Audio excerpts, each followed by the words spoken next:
আমি মনে করি সাকিব থেকে বেটার দেন অনন্ত জলিল।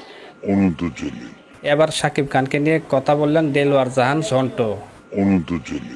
তিনি বলেন শাকিব খানকে নিয়ে ছবি বানাতে গেলে 1 থেকে 1.5 কোটি টাকা লাগে, এজন্য কেউ আর শাকিব খানকে দিয়ে ছবি বানায় না। এখন সাকিবকে নিয়ে কেউ ছবি বানায় না। শাকিব খানকে দিয়ে ছবি বানাতে গেলে কোনো সময় লাগে না এবং পরিচালকের কোনো প্যারা থাকে না। শাকিব খানকে একটা ডায়লগ শিখিয়ে দিলে এই ডায়লগটা এক চান্সেই বলে ফেলে।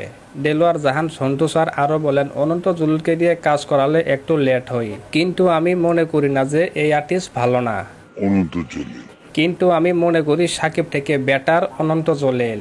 আমি মনে করি সাকিব থেকে বেটার দেন দেলোয়ার জাহান ঝন্টু আরো বলেন, অনন্ত জলিলের ছবিও মানুষ দেখে, কিন্তু আমি কারো সাথে তুলনা করি নাই।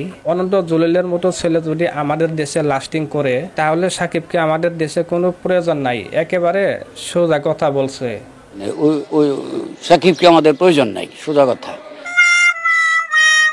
তিনি বলেন, সাকিব খান আমার ছবি দিয়েই সুপারিত হয়েছে প্রথম, এর আগে তার কোনো মার্কেট ছিল না, ওকে দিয়ে 2টা ছবি করাইছি।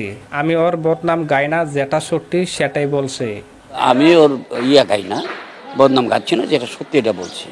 তিনি বলেন, অনন্ত জলিল একজন অত্যন্ত ভালো মানুষ, অত্যন্ত ভালো অভিনয় করে।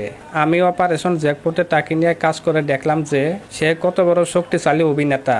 আমি ওকে নিয়ে কাজ করে বুঝতে পারছি। শক্তিশালী অভিনেতা, আমি ওকে নিয়ে কাজ করে আমি বুঝতে পারছি।